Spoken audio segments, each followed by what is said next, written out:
How are you, Susan? Susan, your I'm camera's good. off. Oh, okay, there it is. It's back. You're Oh, good. good. Kevin, Yeah. are you good? I'm alive. Well, you don't sound too bad. A little tired. No, I mean yeah. I'm probably 80% better, but I can't shake this thing. So what was the problem? Annie said it was a sinus infection? I don't know. It might be. I mean, it's not COVID. It's not RSV, and it's not the flu. It's from about here to here, and Huh. I can't stop coughing because of all the lung butter I call it. Yeah. Well, that sounds like bronchitis. Well, it could be. But they don't do cultures anymore, so I'm not going to take an antibiotic. I can breathe just fine, so I'm not worried about that. But what I am worried about in all this is, I was telling Susan, is my resting pulse rate got up to be 120, Oh, it's kind of high. and then my blood pressure on all of my medicines was 155 over 100, which is pretty high too. Yeah. So it's coming down. And I finally, my neighbor's a cardiologist, so I finally wangled an appointment with her. But Uh-huh. she might slide me in on Monday, but if I'm as good heart wise as I am now, I'm going to wait till the scheduled one in October. But Well, take care of yourself. That's yeah, really I'm just riding it out. The bad part is Lee's in Colorado, so I got to walk the dogs twice a day and try to keep shit together here. And it's like, man, I just sleep. yeah, Yeah. That's what you need to yeah. Well, I know how you feel. I told you in that email I had bronchitis really bad for a couple of months back in 2010 or something. Yeah, It was an after effect of the swine flu and turned into walking pneumonia and then into bronchitis. yeah, And it was only when I finally went to a doctor and got a steroid inhaler, and then it was gone almost immediately. yeah, Wow. yeah. It helps you breathe and everything. But I have no trouble breathing. There's no pain. I've coughed so much that all my lats and my intercostal muscles are sprained. Well, that was what was bothering me too. I had some phlegm, but mainly it was just a cough, a racking cough, and it just went on and on and on. It just never stopped. Yeah, Anyway, take care of yourself. will do. I mean, no, We I'm going to abuse myself. Okay, so Rand is not here today. He's on a business trip or something. He's got something he's got to do. I assume he's going to be back here tomorrow. I would prefer not to go ahead with the form. Okay. Susan and I went ahead a little bit last week, but I don't want to get so far ahead that we leave everybody behind. Um, so let's just wait on that. So maybe today's just a practice day. Sure. So yeah, I'll lead one, and then Susan can lead one, and we can talk about. So let me tell you about a little video I saw the other day. This was a video about your balance, and the stuff the guy said was not out of Tai Chi or Qigong, but it absolutely applies to Tai Chi and Qigong, and it is some really good thoughts on this, right? So when we're doing exercises like, for instance, on the wrists, or you could just do this as an exercise. You just stand on one leg. And I said, now that's pretty challenging for a lot of people to stand on one leg. So you do it 2 minutes one week, and then you do it 3 minutes the next week, and 4 minutes the week after that. Build it up gradually. So the advantage to doing this is you're constantly going to be adjusting your weight. And when you do that, you will naturally use your core. It's not your arms and legs doing it, it's your core doing it. Your core is making little micro adjustments. So it's really good for your balance and it's really good for your core. And that makes a lot of sense to me. The thing that was interesting is he said, after you get it up to 5 minutes or so, then you can start challenging yourself with some other options. So the first option is turn your head and look left, turn your head and look right while you're doing that. And that seems like a little thing, but try it. He said when you've conquered that, you can do 5 minutes of that, occasionally moving your head back and forth. Then you go to the really difficult one. You do it with your eyes closed. And Yeah. you think, oh, well, that wouldn't be hard. Just standing there with your eyes closed is very difficult. Try doing it with your eyes closed and you're also moving your head. And Wow.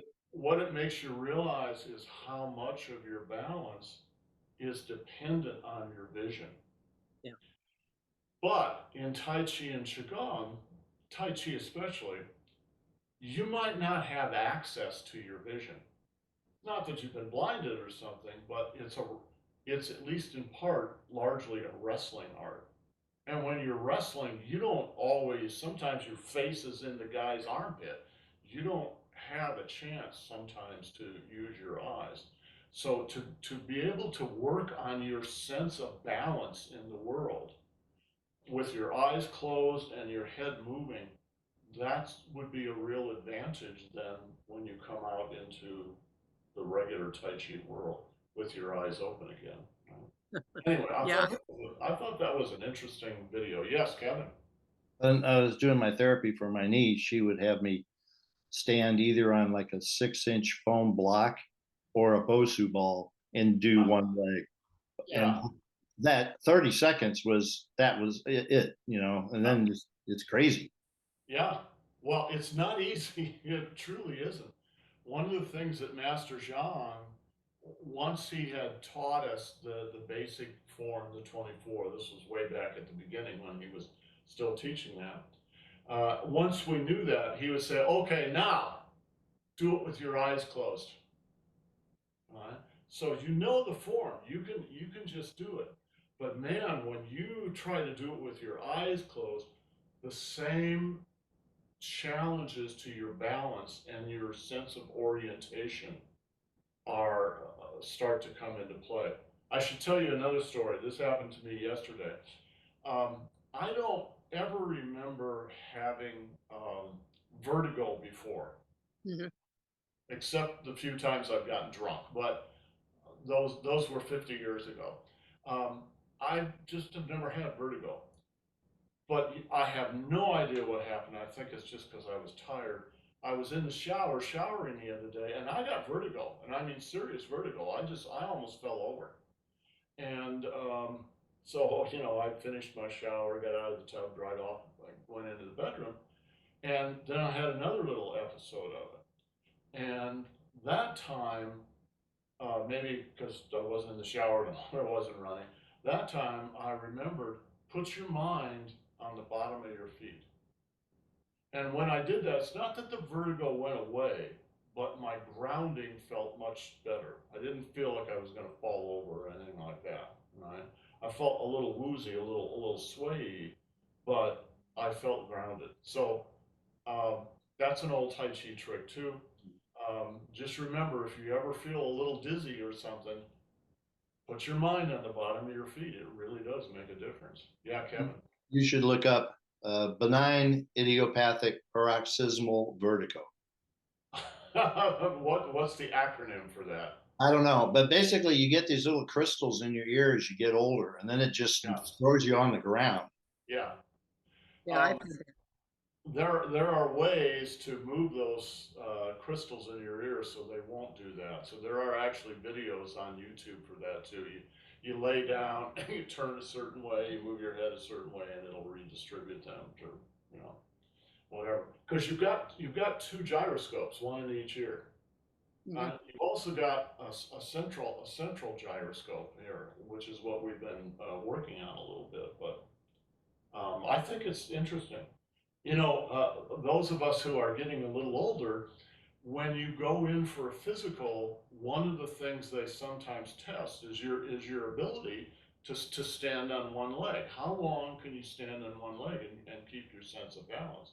If you can't stand on one leg, uh, that's kind of one thing, right? And I think it's because the maybe the single biggest problem with older folks is falling. And why are you falling? Because you don't have a sense of being grounded anymore naturally. So, you know, doing some exercise that increases your sense of balance. That's one we used to do. Yeah, that's one of the Anyway, things. That's one of the things my trainer has been really working on with me. oh, oh I yeah, I got to the point where I could stand on one leg with my eyes closed for a minute. wow, excellent. Yeah. So, and that all that work with the plank drills and all that, that's core work. Yes, Gotta have the core. absolutely. Yeah, I think what I've read for testing for doctors is they have you stand on one leg for 10 seconds. Uh-huh. That's considered good. So I think a full minute is even better. There's Ran. Huh? Ran is checking in. Hey, buddy, how you doing? All right. Hello. How are you? You're home again. Yeah, I've been traveling a bit, but I'm Yeah, back to my home base. back to Cool. home. Okay, well, we just went over the whole secret of Tai Chi. Uh, And you sorry you I'll missed have missed to it. figure it out on my own.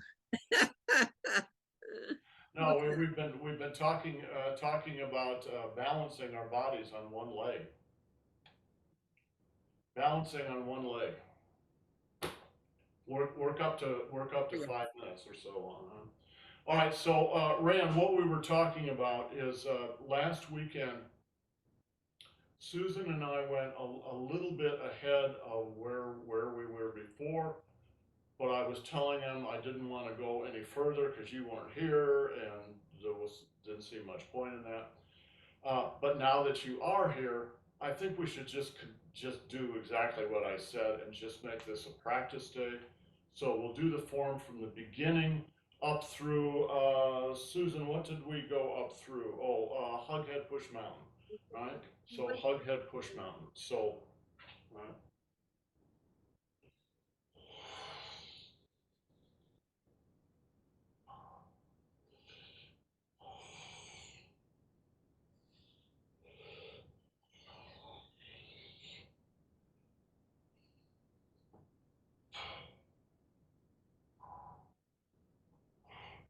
Hug head push mountain. Boom. Right? So now that you're here, we'll have you lead the class. So from the very beginning of the form up through hug head push mountain. Okay, let's do it.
Rand, say something, will you?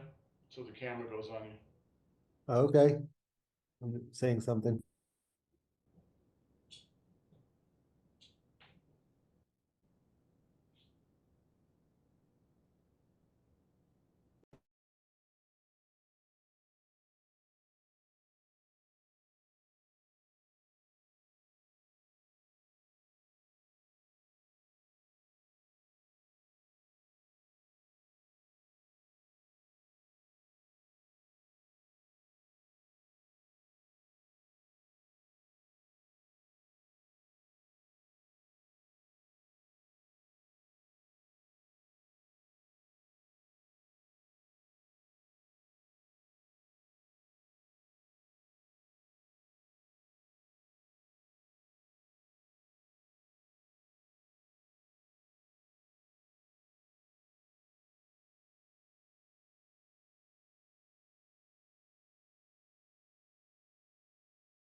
Let's take a couple of minutes to review what Susan and I did last weekend, although we spent the whole weekend doing this, so we're going to really condense this a little bit.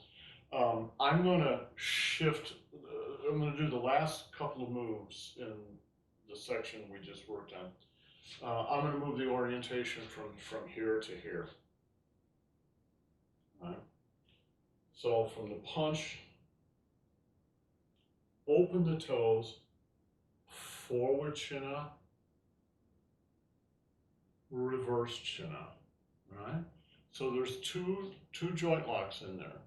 Forward chin up with the palms facing each other, and reverse chin up using the wrist here.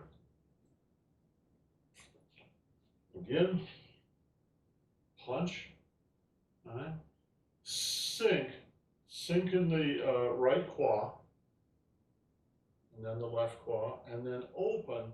And as you open and your weight goes backwards onto the right leg again, now you can open your left toes. Open those toes so there's a little space here for you to move into. And then step forward, chin up. And then without even moving your feet, reverse chin up.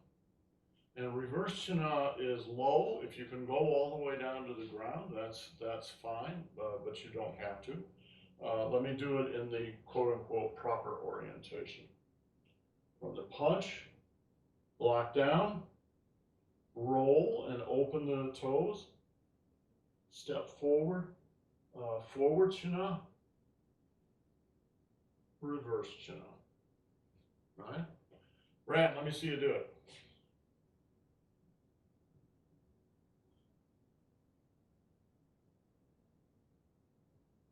Okay, Rand, step back a little further so I can see your feet. Or lower the Okay. camera or something.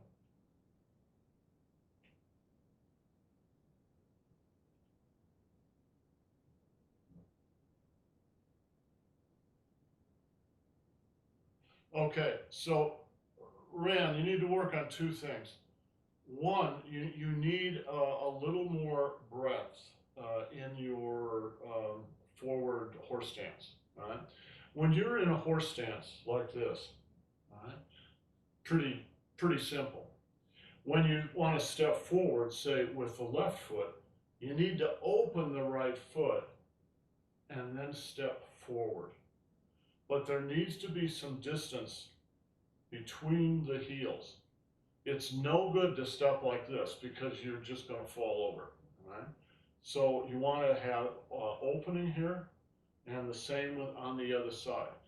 And the forward foot, whichever foot it is, should be going straight ahead. The back foot should be 30 to 45 degrees open so that it opens the pelvis.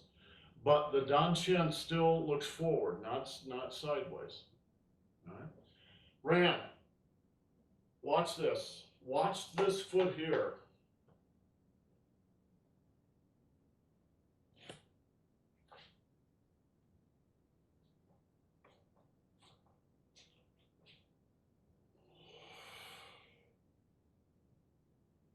The toes open. And then walk through. Try it again. Get those toes open.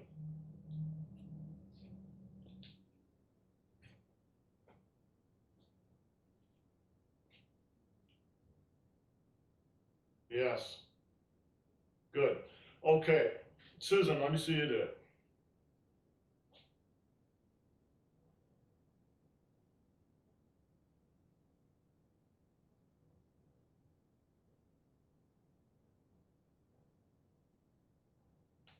Good. Okay, so from there,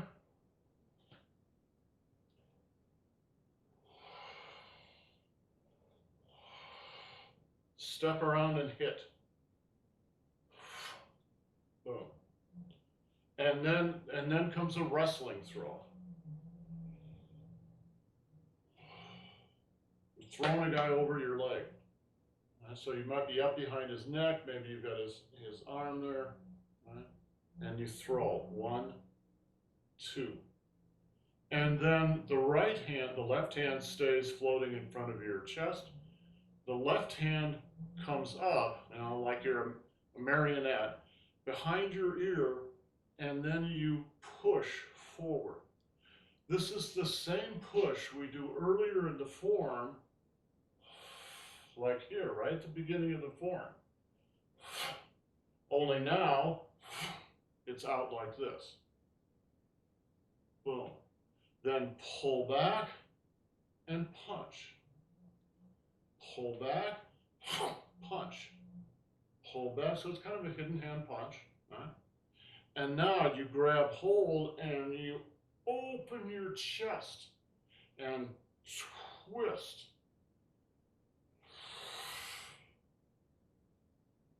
Again.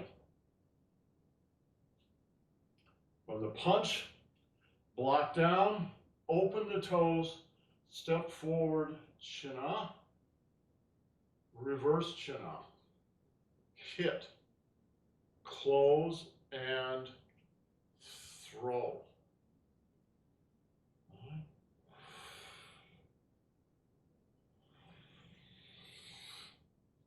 And then I call this washing the clothes. All right?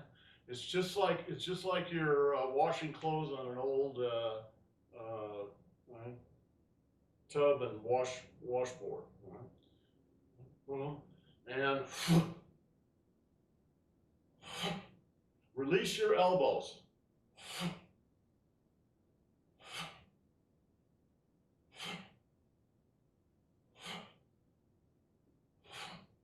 So it's right, outside, inside. And then roll.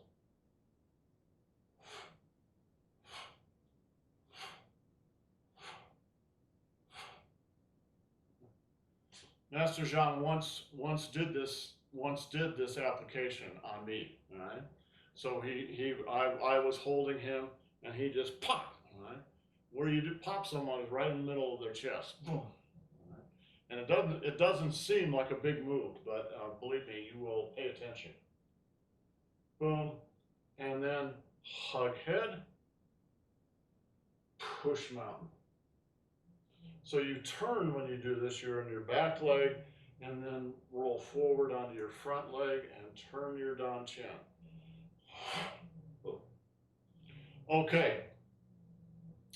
Susan, why don't you lead a set for us from the beginning?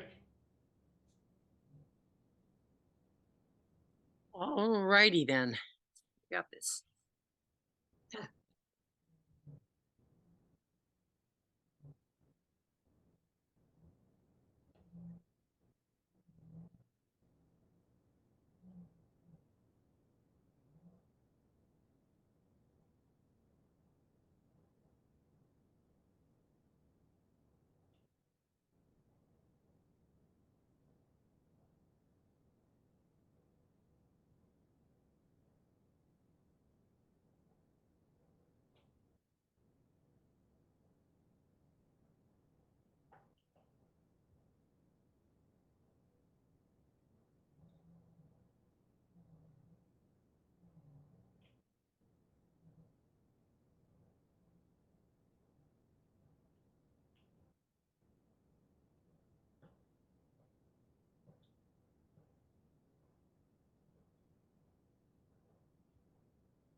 Okay, very good. Kevin, what is the difference between tumbling and gymnastics?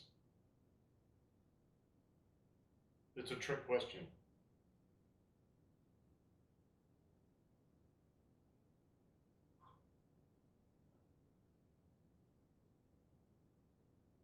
There you go. That tumbling video, they were using like these little springy pads and rescue things. The gymnastics, you got a hard ass thing to fall on. Yeah, basically gymnastics, tumbling is a form of gymnastics.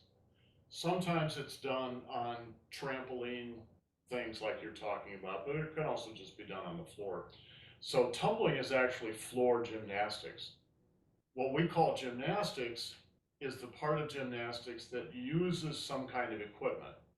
So a beam or rings or something like that. All right. Tumbling is gymnastics without any equipment other than the trampoline that you're talking about.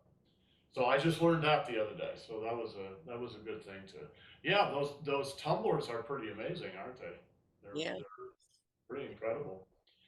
Okay, guys. Well, let's meet again tomorrow, and we will proceed from there. All right.